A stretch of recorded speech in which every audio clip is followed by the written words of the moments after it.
আর এইটা এজন্যই বলতেছি, যখন ডাক্তার রায়হান তুরকে স্ট্রিক দিয়ে মারতে গেছিল, তখন মাইয়া না পালাইয়া বরং ওখানেই জড়াই ধরছে। ভাবতে পারোস আমি হইলে চুলের মুঠি ধইরা কি করতাম জানি না, কিন্তু হেই তোর জড়াই ধরার সাথে সাথেই ঠান্ডা হইয়া বউয়ের আদর কইরা গেল। আর উনি যাওয়ার পর মারিয়াকে মারছে, কারণ ও বলেছে এরকম হাজবেন্ড হলে বিবাহিত সমস্যা নাই, পটাই ফেলুম। আর এই কথায় ও সেই কি অবস্থা করছে মেয়েটার। সামের কথা শুনে রিদম নীরব। তোর সত্যি মনে হয় আমি তোরে ছাইরা দিমু? সেটা তোর ব্যাপার, বাট আমার ইচ্ছা নাই ডক্টর রায়হানের সাথে টক্কর দেয়ার। তোরকে আমি ছাড়ছি না, এত কষ্ট কইরা পাখি বড় করছে। টেস্ট করবো না, আর কিছু না পাই, আমার তোরে চাই, তারপর দেখবো ও কেমনে পালায়। বলে সামির নিয়ে আসা গ্লাসে স্টিপ দিল। তীব্র আর তায়ান এয়ারপোর্টে পৌঁছেছে। তায়ানকে যাত্রীদের ওখানে বসিয়ে সব কিছু জেনে নিতে গেছে। রাত 12টার ফ্লাইট, এখন 8টা বাজে। ঋদ্ধ তীব্রের কথা মতো সব ব্যবস্থা করে রেখেছে। প্রয়োজনীয় কাজ মিটিয়ে তীব্র খাবার নিয়ে তায়ানের কাছে আসে। এসে দেখে তায়ান করুণ চোখে কোনো দিকে তাকিয়ে আছে। এটা দেখে তীব্র ওর পাশে গিয়ে বসে, তারপর ওকে পানি খাইয়ে ড্রাই ফ্রুটস খাওয়াতে থাকে। তায়ান কোনো কথা না বলে চুপচাপ খেয়ে নিতে থাকে। ব্যাপারটা যেন অস্বাভাবিক। তীব্র খাওয়া শেষ করে ওর মুখ মোছাতে মোছাতে বলল, কি হয়েছে, মুড অফ কেন? তায়ান চুপ। এটা দেখে আরও অবাক হয় ও। ও তায়ানকে নিজের কোলে নেয়, তারপর আবার জিজ্ঞেস করে। কিন্তু তায়ান এবারও চুপ, তবে কিছুর দিকে তাকিয়ে রইল। তীব্র দৃষ্টি অনুসরণ করে সামনে তাকাতেই দেখে একটা মা তার ছেলেকেই খাইয়ে দিচ্ছে, আর ছেলেটা একটা লোকের কোলে, হয়তো বাবা। এটা দেখে ও বিস্ফোরিত চোখে তায়ানের দিকে তাকায়। ওদিকে কেন তাকিয়ে আছে? ছেলের মন বোঝার চেষ্টা করছে, যে জন্য এখানে এসেছিল সেইটাই কি তবে সত্যি হবে? তায়ান ওর মায়ের কথা জানতে চাইবে ভেবেই তীব্র চুপ। কিছুক্ষণ নীরবতার পর তায়ান ওর বাবার দিকে তাকালো। তীব্র তায়ানের ছোট ছোট আঙ্গুলগুলো ছুঁয়ে দিতে দিতে নিজের হাতের মধ্যে পুড়ে নিল। তারপর চুমু এঁকে বলল, তায়ানের মন কেন খারাপ, তা সে বাবা কেউ বলবে না? এটা শুনে তায়ান ওর দিকে তাকায়, তারপর মাথা নিচু করে বলে, তুমি রাগ করবে না? এটা শুনে ভরসার হাসি হাসি তীব্র। আমার জ্যাম যদি ব্যাড কিছু না করে তাহলে কেন রাগ করবো? আমি জানি সে সবসময় ভালো কিছু করবে, সো বলুন।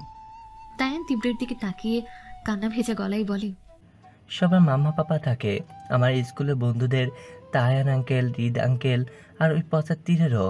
তাহলে আমার শুধু পাপাই কেন আছে? কথাটা শুনেই তীব্র তায়ানকে জড়িয়ে ধর।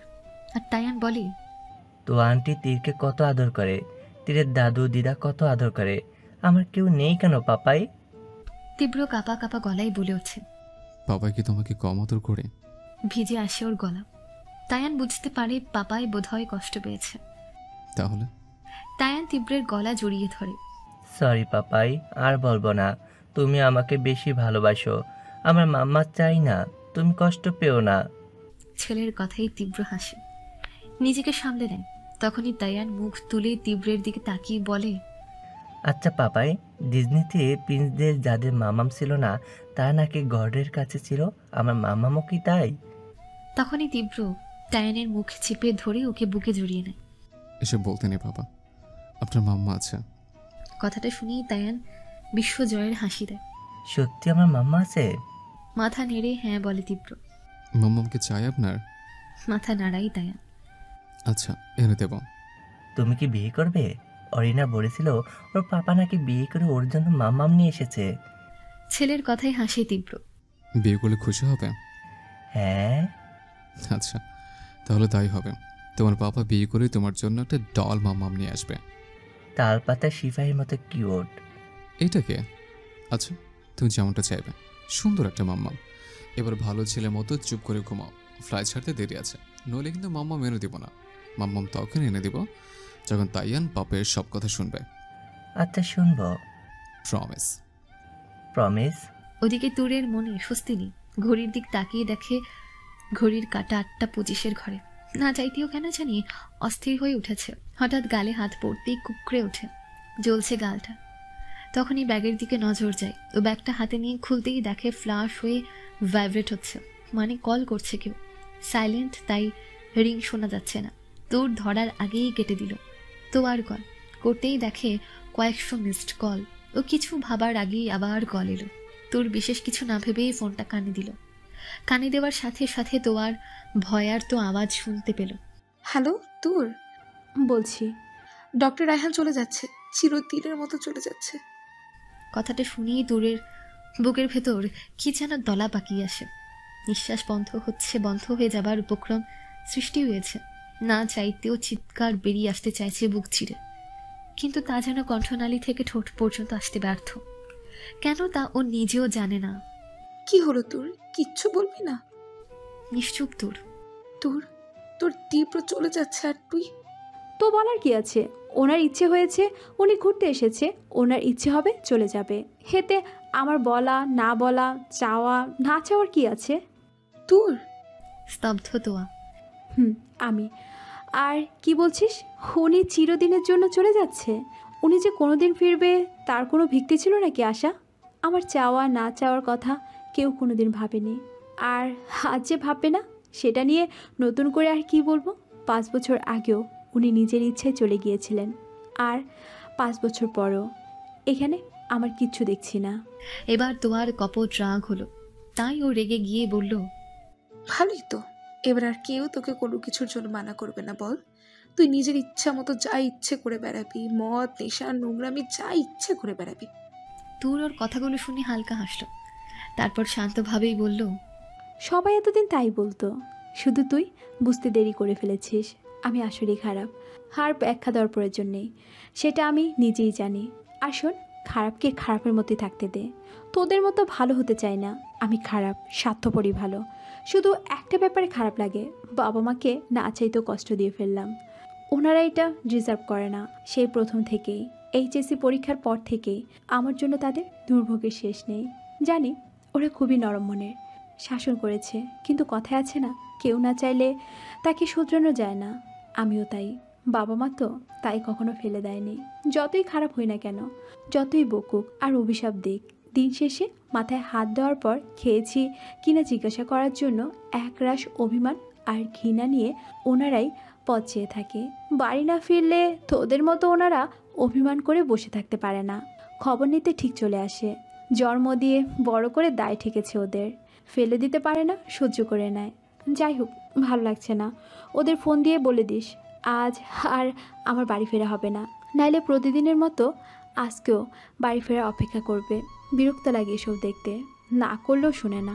অভিমান সবারই আছে, শুধু নেই তাদের।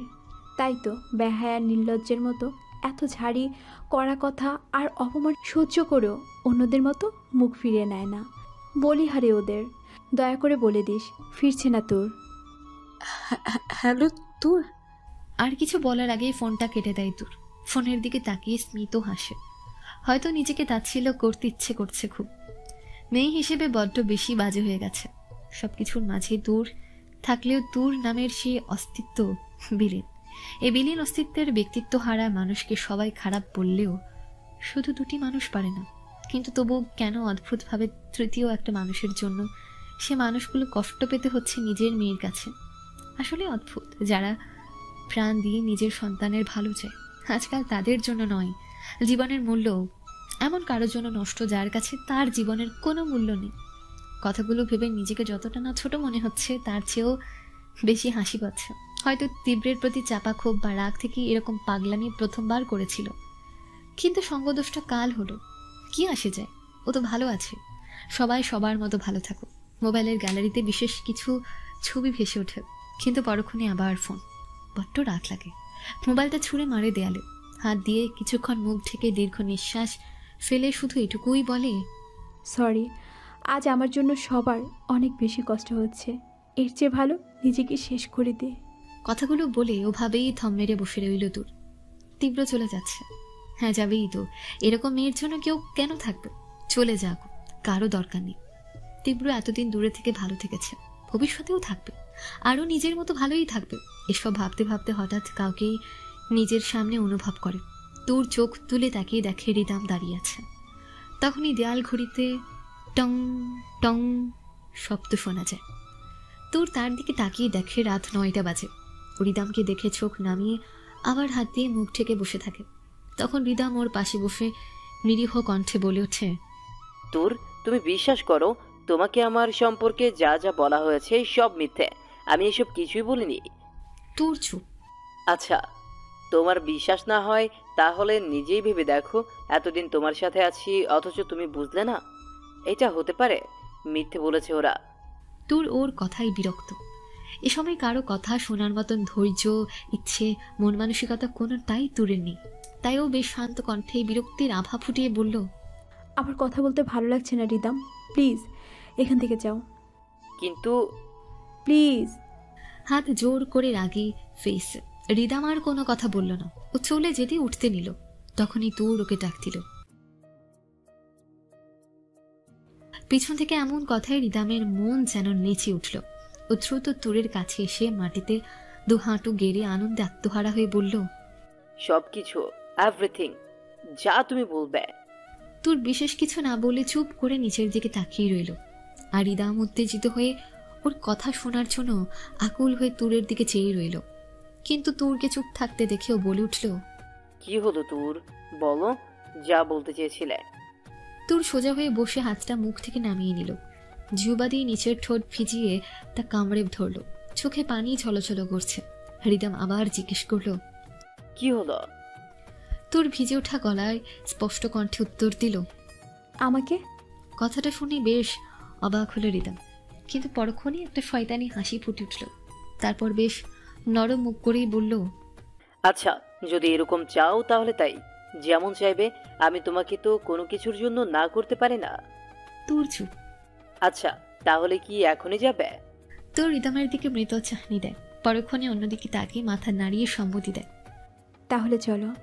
তোর আর কোনো কথা বলে না, উঠে পড়ে। রিদমের মুখ খুশিতে জলজল করছে। এই সুযোগের আশাই করেছিল। নিজের ফ্ল্যাটে ফিরে লাইট অন করে নিল ঋদ্ধ। হাতের ব্যাগটা রেখেই বিছানায় উপুর হয়ে চোখ বন্ধ করে শুয়ে রইল। বড্ড ক্লান্ত লাগছে।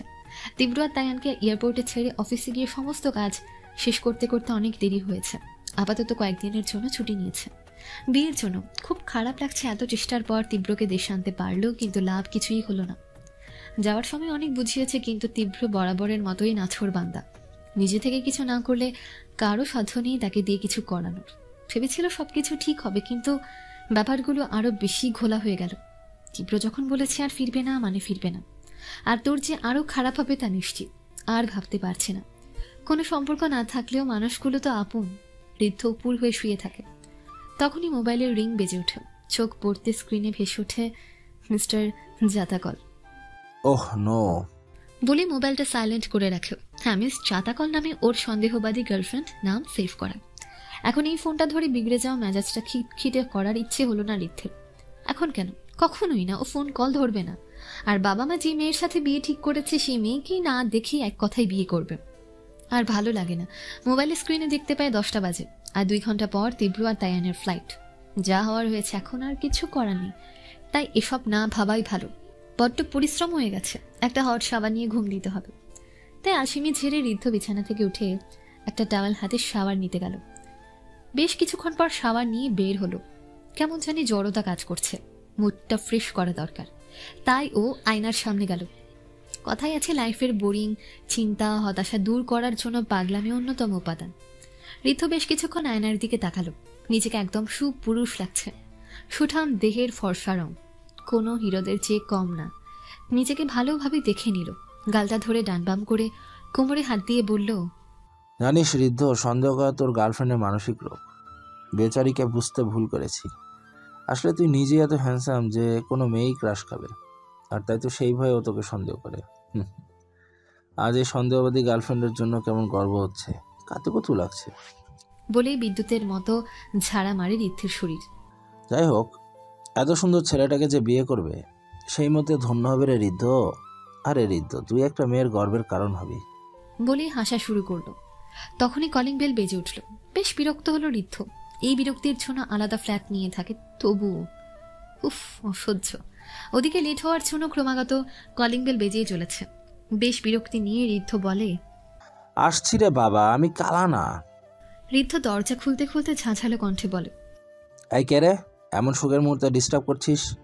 দরজা খুলেই বড় রকমের ঝটকা খায়, দুইটা ঢোক গিলে নেয়। তুমি দূর কি বলি স্যার, আপনি আপনি এখানে কেন? আপনি এয়ারপোর্টে, আপনি না? ভ্রু কুচকাই তীব্র। এখানে বলবো নাকি ভিতরে ঢোকার অনুমতি পাবো? ভেতরে ঢুকবেন? ও হ্যাঁ, প্লিজ আসুন। তীব্র সন্দেহের চোখে ঋদ্ধর দিকে তাকিয়ে ঘরে প্রবেশ করে। তায়ান ওর কোলে ঘুমাচ্ছে। বেডরুম কোন দিকে? এদিকে। ঋদ্ধ তীব্রকে বেডরুমে নিয়ে যায় ও তায়ানকে সেখানে শুয়ে কাঁথা গায়ে দিয়ে কপালে চুমু আঁকে। তারপর রুম থেকে বেরিয়ে আসে দরজা ভিড়িয়ে। তোমার কোন চোখের মুহূর্ত নষ্ট করেছে? কেমন করছিলে বিয়ের আগে? কি বউ? এবার ঋদ্ধের দিকে তাকিয়ে তীব্রের চোখ কটর থেকে বেরিয়ে আসার উপক্রম ও আগা থেকে মাথা ঋদ্ধকে স্ক্যান করে নেয়। এটা দেখে ঋদ্ধ ভ্রু কুচকে তীব্রের দিকে তাকায়। সন্দেহের দৃষ্টি নিক্ষেপ করে আমতা আমতা করতে করতে বলে, দেখুন স্যার, আমি কোনো মেয়ে নই যে আমাকে এভাবে দেখছেন। আমাকে এভাবে দেখবেন না, কেমন কেমন যেন লাগে। হোয়াট? ভ্রু কুচকে। তা নয় তো কি, আপনি যেভাবে দেখছেন যেন আমি একটা মেয়ে। এমনিতে আপনার উপর আমার যথেষ্ট সন্দেহ আছে, না হলে বিয়ের এত বছর বউ ছাড়া। ওর কথায় রেগে যায় তীব্র। শাট আপ ঋদ্ধ, আমি কি দেখছি সেটা না দেখে নিজেকে দেখো, কি অবতার নিয়ে দাঁড়িয়ে আছো। আমি তো ঠিক। এবার নিজের দিকে তাকায়, দেখি এবার ওর মাথা চক্কর দেয়। ও ভুলে গেছে ওর সাবান নিয়ে বেরিয়েছে। পরনে শুধু একটা টাওয়াল, তাও হাঁটু পর্যন্ত, আর কিছু নেই। নিজেকে আদিমানব লাগছে তীব্রের সামনে। ওটা দেখে গাল ফুলিয়ে নিজের শরীর মেয়েদের মতো ঠেকে নেয়। ছি ছি স্যার, আপনার নজর এত খারাপ, আমাকে এভাবে দেখতে পারলেন? এই জন্য বলেছি আপনার নজরের সমস্যা। জাস্ট গেট লস, এক্ষুনি চেঞ্জ করে আসো। আপনি? আরেক বাজে কথা বলে দাঁত একটাও রাখবো না। গো। ওকে স্যার, বুঝতেই পারছি আপনি কেন যেতে বলছেন। ঋদ্ধ। ওকে ওকে। কিছু দূর গিয়ে বলে, কিন্তু স্যার একটা কথা ছিল। ঋদ্ধ। ঋদ্ধ আর কিচ্ছু না বলে চলে যেতে ধরে দরজার মাঝে। একটা উষ্টা খেল, সরি। তারপর ভেতরে চলে গেল। ঋদ্ধের কাণ্ডে প্রচন্ড হাসি পেল। ঋদ্ধ যাওয়ার সাথে সাথে তীব্র হেসে ফেলল। কিছুক্ষণ পর একটা ট্রাউজার আর একটা টি শার্ট পরে বেরিয়ে এলো। তীব্র জগ থেকে গ্লাসে পানি ঢেলে খেয়ে নিল। ঋদ্ধ এসে তীব্রকে জিজ্ঞেস করলো, স্যার আপনি জাননি? গেলে নিশ্চয়ই এখানে আমাকে পেতে না। ঋদ্ধের মুখে হাসি। ফিরে এলেন যে? একটা ভুল হয়ে গেছে, সেটা ঠিক করতে। কি ভুল? তীব্র চেয়ারে বসে একটা দীর্ঘশ্বাস ছাড়ে। যে লাভার সৃষ্টি আমি করেছি সে লাভার গতিপথ ঠিক না করে চলে গেছে, আর এসে তা তাতিয়ে দিয়ে আবার চলে যেতে চাচ্ছিলাম। এটা ভুলে গেছি, তাতে পানি ছিটালে তা নিভবে না, বরং আরো প্রখর হবে। তুরকে ফিরিয়ে নিতে এসেছেন? ও নিজে থেকে ফিরবে না, ওকে আমি চিনি। তাহলে? তায়ান আর তুর আমার শরীরের অংশ, একটা নিয়ে কিভাবে ভালো থাকবো? তাছাড়া এটা তো অস্বীকার করতে পারি না, তুরের এই অবস্থার জন্য কোথাও না কোথাও আমি দায়ী। তাহলে কি করবেন? জানি না। এয়ারপোর্টে তাইয়ান আমার কাছে মা চেয়েছে, ওর মাকে তো ফিরিয়ে দিতে হবে আমার। তুরকে তাইয়ানের কথা বলবেন? না। চমকায় ঋদ্ধ। কেন? তাহলে তাইয়ান দোটানায় থাকবে, আর আমার উপর ওর রাগ আর বেড়ে যাবে তুরের। এতদিন কেন বলিনি তার জন্য? তাহলে? তাইয়ানকে দেখো, সকালে উঠে যদি আমাকে না দেখে কান্না করবে, আর আমার পরেও তোমার কাছে সবচেয়ে বেশি কমফোর্টেবল, তাই ওকে তোমার কাছে রাখলাম। ওকে, আমি আসছি। বলে তীব্র উঠে দাঁড়ায়। ঋদ্ধ সচকিত হয়ে বলল, কিন্তু কোথায় যাবেন স্যার? এমনি দেরি হয়ে গেছে, আসছে। ঋদ্ধকে আর কিছু বলতে না দিয়ে বেরিয়ে যায়। এটা দেখে ঋদ্ধ দীর্ঘশ্বাস ছাড়ে। শেষ ভালো যার সব ভালো তার। শেষমেশ স্যার বুঝলেন তুরকে ছাড়া সে ভালো থাকবে না। যাই হোক, আমি চ্যাম্পের কাছে যাই। বিছানায় তায়ানকে শুয়ে থাকতে দেখে হঠাৎ মনে পড়ে, এখন যদি ওর সন্দেহবাদী গার্লফ্রেন্ড ওকে দেখতো তাহলে অবশ্যই বলতো তায়ান ওর ছেলে। বেশ মজা হতো। হায় রে আমার জাতাকর, এই জীবনে তুই আর আমারে সন্দেহ করার সুযোগ পাবি না, কিন্তু পুরানো গার্লফ্রেন্ডকে নিয়ে যদি নতুন গার্লফ্রেন্ড সন্দেহ করো, ও নো। তীব্র ঋদ্ধের গাড়ি নিয়ে বেরিয়ে যায়। অস্থির হয়ে গাড়ি চালাচ্ছে তীব্র। তুরের বাবার কাছে ফোন করে জানতে পারে তুর বাসায় নেই। ঋদ্ধের কাছ থেকে সামের নাম্বার জোগাড় করে ওর কাছে ফোন দিয়ে জানতে পারে তোর রিদমের সাথে বেরিয়ে গেছে ক্লাব থেকে 9টার সময়। তীব্র ঘড়ির দিকে তাকায়, 11:15, 10:45। কোথায় যেতে পারে সামকে জিজ্ঞেস করলে সাম সঠিকভাবে বলতে পারবে না বলে ওকে খোঁজ নিয়ে জানতে বলে। এমনি এমনি যে জানতে পারবে না তা তীব্র ভালোই জানে, তাই যে যার ভাষা বোঝে তার বিনিময়ে তীব্র জানতে চাইল ওদিকে তোর নাইট ক্লাবের একপাশে বসে আছে। 9টার সময় রিদমের সাথে বেরিয়েছিল, কিন্তু একটু আগেই এখানে এসেছে। তখনই রিদম এসে তুরকে ডাকে। তুর ওর ডাকে ঘোর থেকে বেরিয়ে আসে। রিদাম একটা হাসি দিয়ে বলে, তুমি যা চেয়েছিলে তার ব্যবস্থা হয়ে গেছে, চলো। আমি কোথাও যাব না, এদিকে দাও। রিদাম হালকা হেসে একটা সিরিজ ওর দিকে এগিয়ে দেয়, তোর সাথে হাতে নেয়। তখনই রিদাম বলে ওঠে, আমি হেল্প করব? না, আমি নিজেই পারবো। ছেলে মানুষই করো না তোর। এটা কোনো ড্রিঙ্ক নয় যে ওভারডোজ হয়ে গেলে তেমন কিছু হবে না। এটা ইনজেক্টিং ড্রাগস। তারপরে তুমি প্রথম হেরফের হয়ে গেলে বড় রকম কিছু হয়ে যাবে। তোর ওর কথার উত্তরে আনমনেই বলে উঠল, এর জন্যই তো এসেছি, যাতে একেবারেই সবটা শেষ হয়ে যায়, আর কিছুই ভাবতে না হয়। কিছু বললে? কই কিছু না তো। হুঁশ ফেরে তুরের। আচ্ছা, সিরিঞ্জটা দাও, আমি ইনজেক্ট করে দিচ্ছি। কিন্তু তোর দিল না, নিজে করবে বলে গো ধরে রইল। রিদাম আর জোড়াজুড়ি করলো না, জানে তাতে লাভ নেই, তাই ওকে পরিমাপটা বুঝিয়ে দিল। তোর ওর কথা মতো সিরিঞ্জে ইনজেক্ট করে নিল, কিন্তু শরীরে পুশ করার আগেই তোর বলল, রিদম, আমার জন্য একটা ড্রিঙ্কস নিয়ে এসো প্লিজ। কিন্তু প্লিজ। আর কোনো কথা বলতে পারল না রিদম। ওকে, তুমি যা বলবে। তারপর চলে গেল তুরের কথা মতো ড্রিঙ্কস আনতে। ও চলে যাওয়ার পর তুর দ্রুত ইঞ্জেকশনে পুরোটা ড্রাগস ইনজেক্ট করে নিল। তারপর সেটা নিজের শরীরে ইনজেক্ট করার জন্য শরীরে তাক করলো। রিদম সামান্য যেটুকু দিয়ে গিয়েছিল তার তুলনায় কয়েক গুণ বেশি না, বরং পুরোটাই নিয়েছে।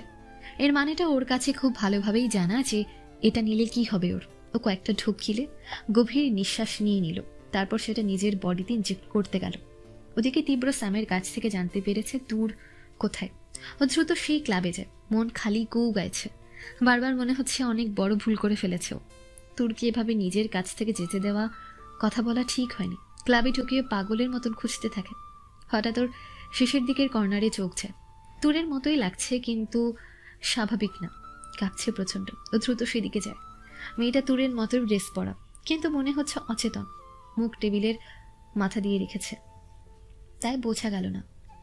তীব্র কাপা কাপা হাতে মেয়েটাকে উল্টিয়ে চেহারা দেখতেই থমকে গেল। না, এ দূর নয়। বড় বড় নিঃশ্বাস নিয়ে ঘাম মুছে নিল, পুরো শরীর ঘেমে নেই একসাথে। ও আবার এদিক ওদিক দেখল। ওই জায়গা থেকে বেরিয়ে উপর দিকে দরজা দিয়ে বেরিয়ে আবার কি মনে করে পিছু হেঁটে ফিরে এলো, নিজের বাঁ দিকে মাথা ঘুরে। হ্যাঁ তুর, কিন্তু ওর হাতে কিছু আছে, স্পষ্ট বোঝা যাচ্ছে না। তীব্র দ্রুত এগিয়ে যায়। তুর এতক্ষণ পর নিজেকে শক্ত করে নিয়েছে। হ্যাঁ, ও ইঞ্জেকশন পুশ করবে। ও সুচটা চামড়ায় লাগিয়ে যেই মুহূর্তে ফোটাতে যাবে, সেই মুহূর্তে তীব্র এসে ওর হাতে সিরিজ দেখতে পায়। কিছু করার আগেই তীব্র তুরের সিরিজ থাকা হাতটা টান দেয়, আর সেটা ওর হাত ফসকে পড়ে যায়।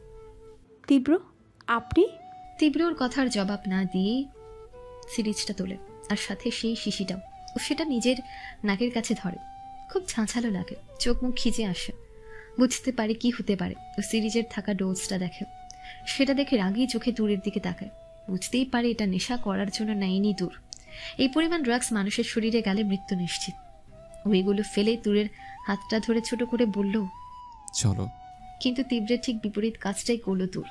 ও তীব্রের হাত এক ঝটকায় ছাড়িয়ে চেঁচিয়ে বলে উঠল, আপনি না চলে গিয়েছিলেন, তাহলে আবার ফিরে এলেন কেন?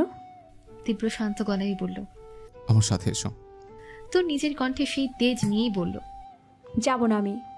এবার যেন তীব্রের সহ্য হলো না। তুরকে থাপ্পড় মারতে ধরলেই ও চোখ বন্ধ করে নেয়, কিন্তু তুরকে অবাক করে দিয়ে ও থাপ্পড় মারে না, বরং ঘাড় ধরে নিজের কাছে এনে মিশিয়ে নিয়ে বলে, বিষ নিয়ে মরতে পারলে না, তাই আমার হাতেই মার খেয়ে মরতে চাচ্ছ।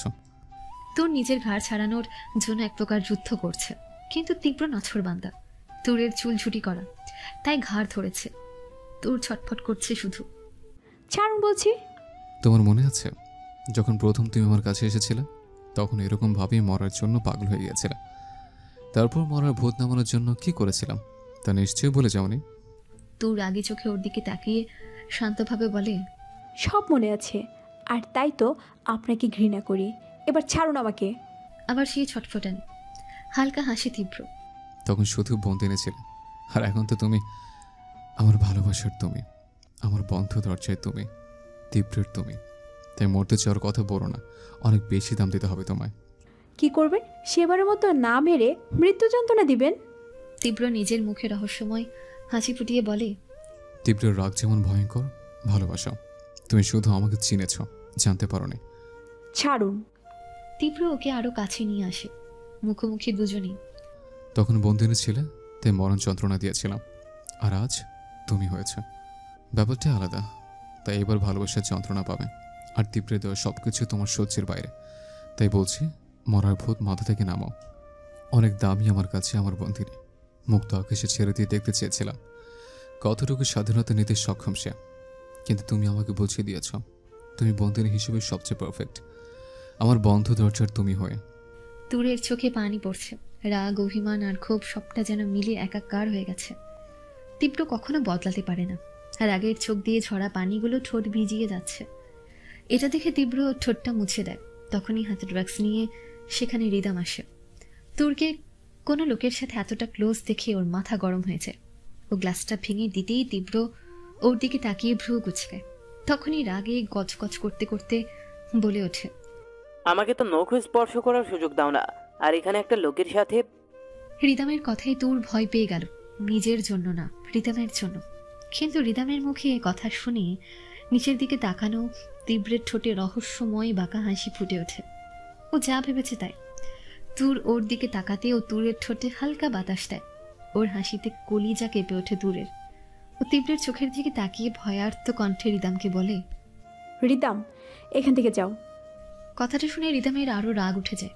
ওদিকে তীব্র তুরের ঘাড় ছেড়ে এক হাত ওর কোমর পেঁচিয়ে আরেক হাত দিয়ে ছুটি থেকে বেরোনো চুলগুলো কানে গুজে দিয়ে তুরের মুখে হালকা ফু দিচ্ছে, যেন কেউ এখানে এসেছে ও দেখতেই পায়নি।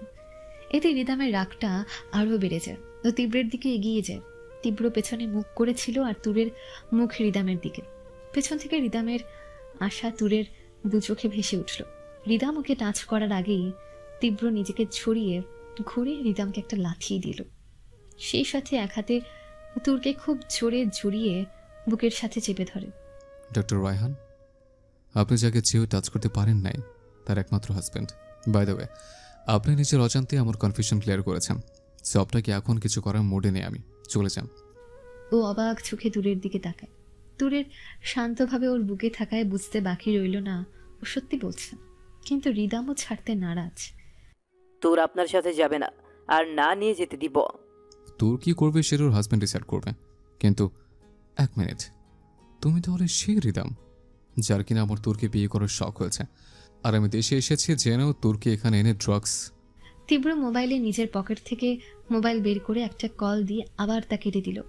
রিদাম কিছু বলতে যাবে তার আগেই কতগুলো লোক ঢুকে গেল, আর এসে তীব্রের ইশারায় রিদামকে ধরে ফেলল। ছাড় আমাকে। শরীরে শুধু হাড় থাকলেই হবে। Okay sir. কালো ড্রেসের একটা দানব আকৃতির লোক বলে উঠল। তীব্র মাথা নেড়েই তুরকে কোলে তুলে নিল। কি করছেন? ছাড়ুন আমাকে। চটফট কম করো বাকি, নাহলে সময়ের আগেই টানা কেটে ফেলবো। বেরিয়ে আসতে ধরে রিদামের দিকে তাকায়। আমি একজন বিজনেসম্যান, গুণটা নই। এসব থার্ড ক্লাস জিনিস আমাকে মানায় না। কিন্তু কি করার, কুকুরের লেজ টানলে সোজা করা যায় না, তাই কেটে ফেলাই উত্তম। তীব্র আর কথা না বলে তুরকে কোলে নিয়ে বাইরে চলে এলো। আর তুর নিজেকে ছাড়ানোর জন্য সর্বশক্তি দিয়ে ট্রাই করছে। বাইরে এসে গাড়ির দরজা খুলে খুব জোরে সামনের সিটে ছুঁড়ে মেরে দরজা আটকে গাড়ি লক করে দেয়। তারপর নিজে গিয়ে ড্রাইভিং সিটে বসে। কিন্তু তুর আরো বেশি পাগলামি শুরু করে চলেছে। কিন্তু তারপরেও গাড়ি স্টার্ট দেয়। কিন্তু তুরের জন্য কিছু দূর যেতেই ফাঁকা রাস্তায় একটা বৈদ্যুতিক পিলারের সাথে ধাক্কা লাগতে ধরে। তীব্র কোনো মতে সামলায়। আর একটু হলে মারাত্মক কিছু হয়ে যেত। তীব্র রাগে চোখে ওর দিকে তাকায়। তোর নিজেও রাগে ফুসছে ও তুরকে টেনে ওর কানের নিচে গলার দিকে ঠোঁট ছোঁয়ায়। তুর ওকে ছাড়ানোর চেষ্টা করলে ওর হাত ধরে আস্তে আস্তে ওকে নিজের বুকের মাঝে টেনে পুরোপুরি জড়িয়ে নেয়।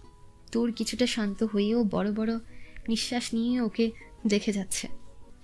এভাবে না চালিয়ে মেরে ফেলুন। আবার হাসি তীব্র। এক হাত তুরকে শক্ত করে জড়িয়ে সকালে থাপ্পড় দেওয়া গালে আলতো করে হাত ছোঁয়, আলতো করে চুমু দেয়।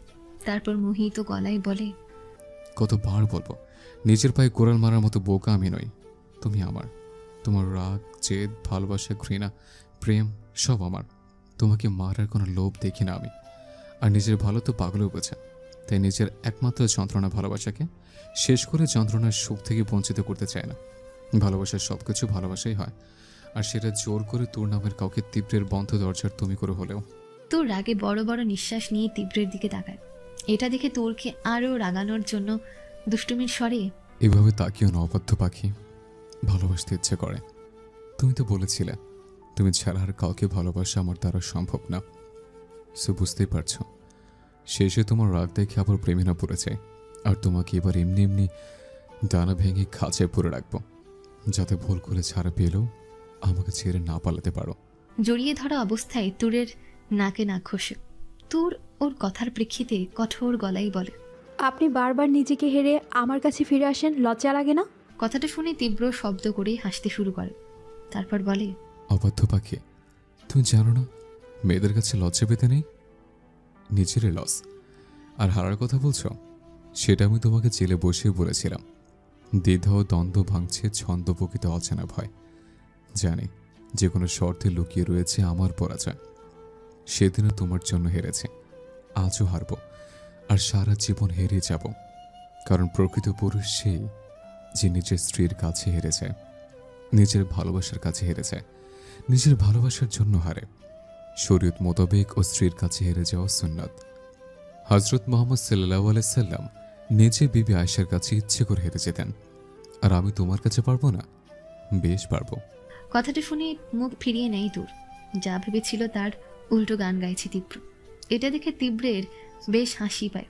মনে মনে তীব্র বলতে শুরু করেছে, যে যেমন তার সাথে তেমনটাই করতে হয়। মাছ ধরতে এসে পানিতে ভয় পেলে হবে তোর পাখি? উফ, যা লাগছে না তোমাকে রূপে। চোখ সরানো দায় হয়ে পড়েছে, গালে থাপ্পড় পড়েছে বলে লাল হয়েছে। জানি এখন লজ্জা দিয়ে লাল করানোর মতো পরিস্থিতি নেই, তবে রাগ দিয়ে বাকি গালটা লাল হয়েই যাবে। তীব্র তুরকে আরো রাগাতে চাইল, তাই রসিকতার ছলে বলে উঠল, একটা কথা কি জানো তোর, সেসব ছেলেরা মেয়েদের থেকে জেতার চেষ্টা করে, তারা বোকা হয়। কারণ মেয়েদের মতো কথা অন্য কোনো প্রাণী পেঁচাতে পারে না। মানে একজন সুস্থ মস্তিষ্কের মানুষের পক্ষে তা নয়। তাই তাদের কাছে যত সহজে হারা যায়, নিজেকে তত তাড়াতাড়ি যুদ্ধ বিজয়ী হিসেবে মনে করা যায়। এটা আমার না, বিখ্যাত বিজ্ঞানী সক্রেটিসের কথা। সো আমি বোকা নাকি তোমার থেকে জিততে চাইব? তাছাড়া তুমি যা জিনিস। কি বললেন?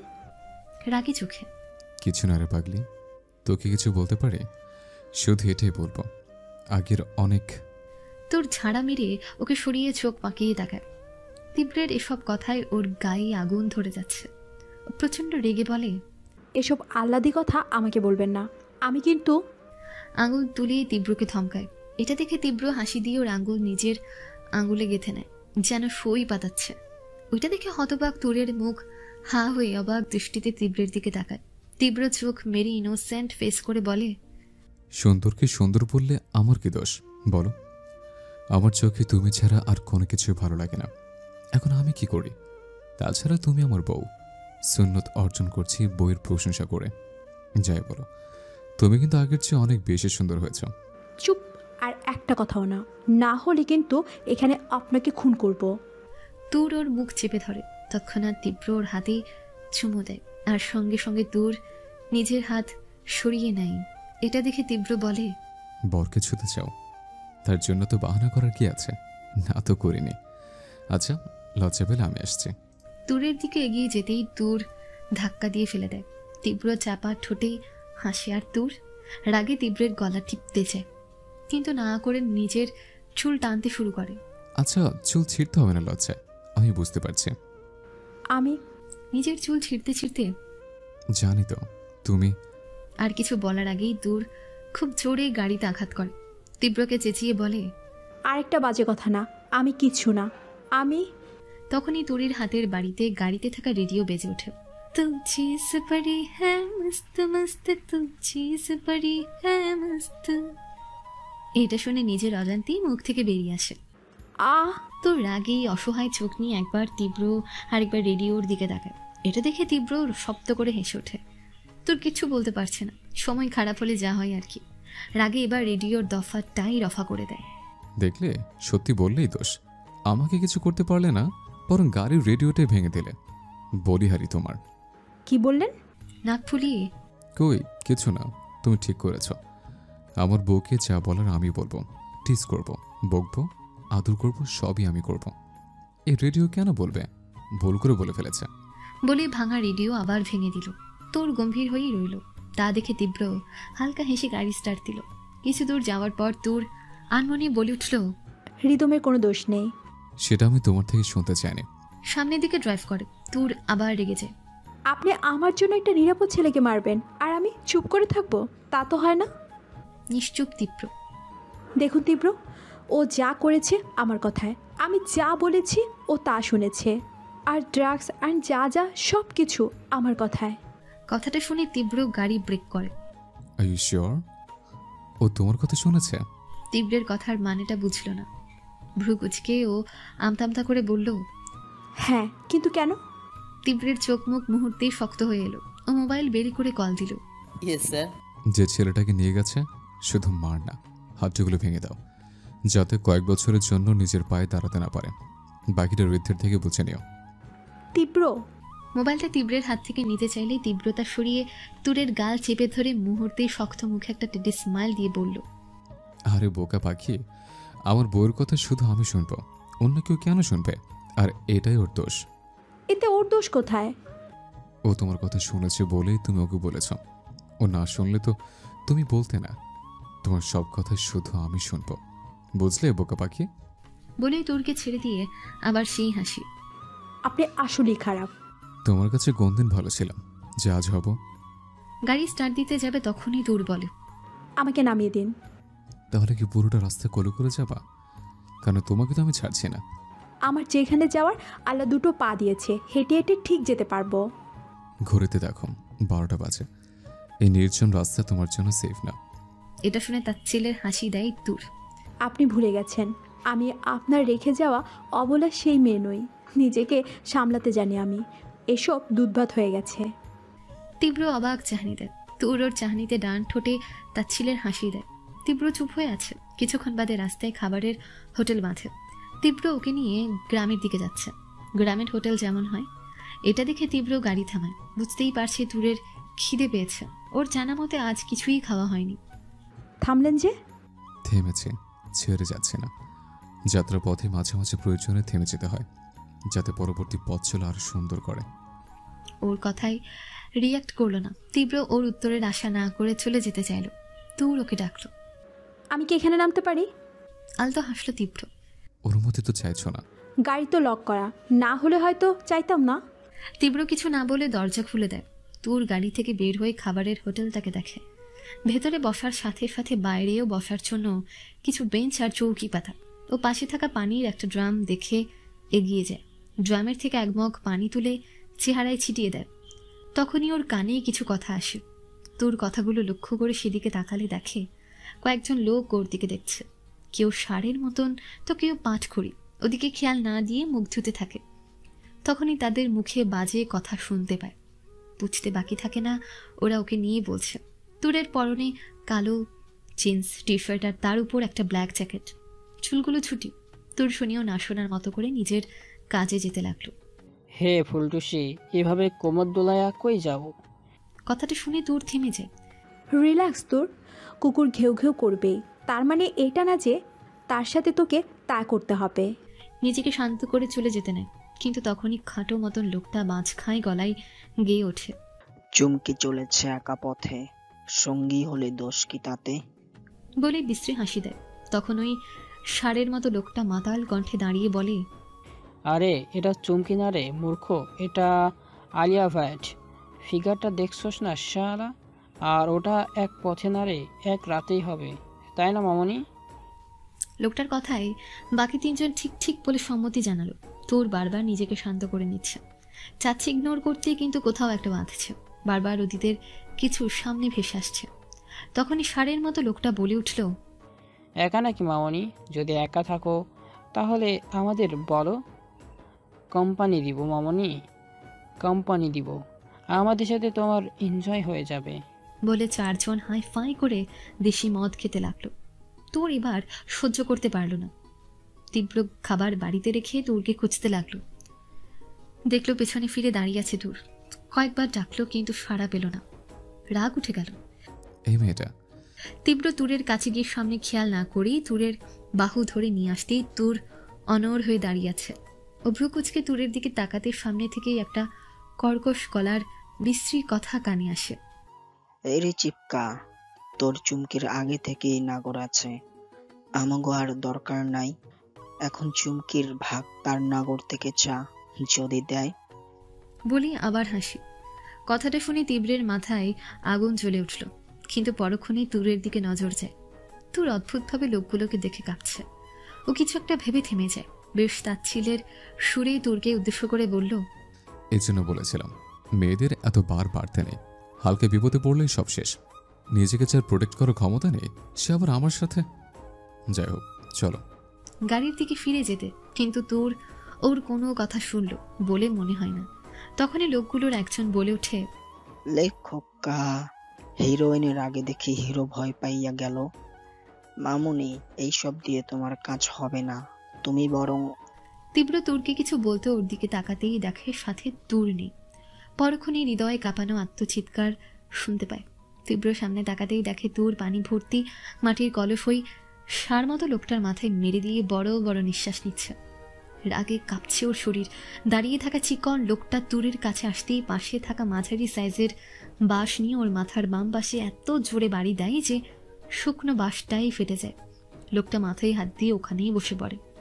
তখনই তুর চেঁচিয়ে বলে, তুরের কাউকে দরকার নেই, না কোনো হিরোর, তীব্রকে উদ্দেশ্য করে বলে, আর না তোদের মতো কাপুরুষের, যারা অসহায়ত্বের সুযোগ নেয়।